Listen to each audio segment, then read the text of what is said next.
сайн байцгаана уу та бүхэнд өдрийн мэндийг хүргэе. За нийслэлийн 294 цэцэрлэг.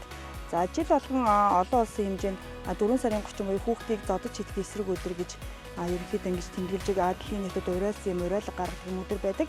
За манай цэцэрлэгийн хүрээнд болохоор энэ жил болохоор хүүхдийг зодож хийх шийдэл биш юм а гэдэг ийм уриандаад уриалга өгнүүдийг болон ишлэл өгнүүдээр ингэж эцэгчүүдэд мессеж өгөх зорилгоор ингэж бас үйл ажиллагаагаа төлөвлөн бас зохион байгуулж байгаа.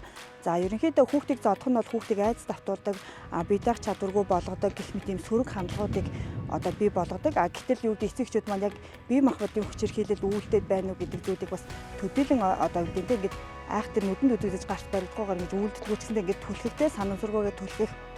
За ингээд санаандгүй хажуугаар нь явтаа чимхэх ч юм уу те ийм зүйлүүдээс болж энэ зүйл маань бас үүлдээд байгааг хүчирхийлэл гэж бас ойлгодгүй яваад байгаа нь бас сөрөг ойлголт юм а. Тийм учраас хүүхдэд өгж байгаа хамгийн том нэмэлт бол хамгийн том шагнал байдаг. Тэгэхээр нийт эцэг хасран хамгаалагчид бүгдээрээ бид нэр хүүхдүүдийн толь байдаг учраас зөв үйлдэлийг эрхэмлэж одоо зөвөр үйлдэх нь хамгийн том зүйл шүү гэж та бүхэндээ уриалж байна. Энэ өдрөөс бусад өдөрч гэсэндээ бас ингэж хүүхдийг зодож шийдэгдэггүй байгаарай л гэж уриалж байна.